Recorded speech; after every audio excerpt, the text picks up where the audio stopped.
Magandang hapon po sa ating lahat. Itutuloy po natin yung usapan natin tungkol sa New Zealand residency.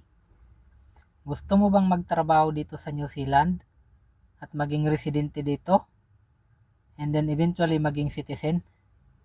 Pwede mo pong tingnan sa Google. Pwede mo doon i-search yung mga green list roles ng New Zealand o yung mga trabaho na pwede kang maging residente dito.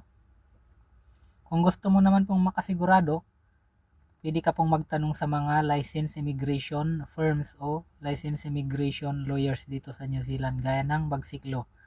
Andyan po si Ma'am Mayet at saka si Sir Bagsik at marami pa pong ibang magagaling na immigration lawyers. Ang Bagsiklo po ang naglakad ng visa namin papunta dito.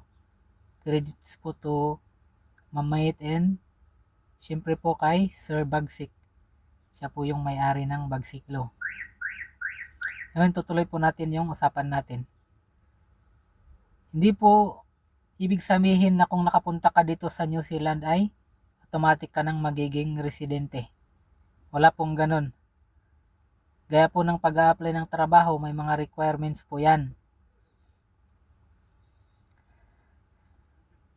Isa po dyan yung dapat nasa green list roles yung trabaho mo. Tsaka po yung sahod mo dapat angkop sa salary requirement ng trinatrabaho mo. Kasi iba-iba po kasi. Halimbawa po yung sa karpintero po, iba po yung salary requirement sa kanila. At sa amin po na earth moving operators, gaya ng digger operators, iba po yung salary requirement sa amin. Iba-iba po, kada trabaho po may salary requirement. Siyempre po, kailangan din pong maging accredited employer yung employer mo. At ang pinaka-importante po sa lahat dyan, dapat po may swerte ka. Kasi po, halos taon-taon nagbabago yung policy ng immigration ng New Zealand. Meron pa pong isa dyan, yung English test. Dapat po magaling ka sa English at may pasa mo yung English requirement para maging resident.